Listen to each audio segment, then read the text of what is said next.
សូមជម្រាបសួរថ្ងៃនេះខ្ញុំអាននៅព្រះគម្ពីរទំនុកដំកើងនៅជំពូក112ចុះសរសើរដល់ព្រះយេហូវ៉ា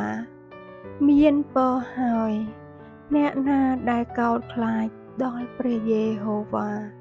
ហើយមានសេចក្តីអំណរជាខ្លាំងចំពោះសេចក្តីបង្គាប់របស់ទ្រង់ពូជពងរបស់អ្នកនោះនឹងបានពូកែនៅផែនដីឯដំណរមនុស្សទៀងត្រង់គេនឹងបានពរចំណែកធនធាននិងទ្រព្យសម្បត្តិរមែងមាននៅក្នុងផ្ទះគេហើយសេចក្តីសុចរិតរបស់អ្នកនោះក៏គង់នៅជាដរាបមានពន្លឺភ្លឺឡើងក្នុងទីងងឹតសម្រាប់មនុស្សទៀងត្រង់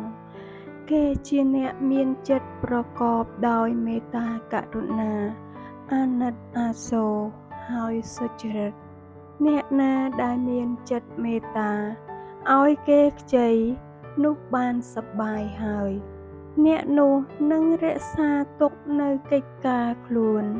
តាមសេចក្តីយុត្តិធម៌ត្បិតគេមិនត្រូវរង្គើឡើយ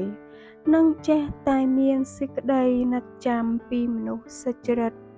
នៅជារៀងរៀបដរាប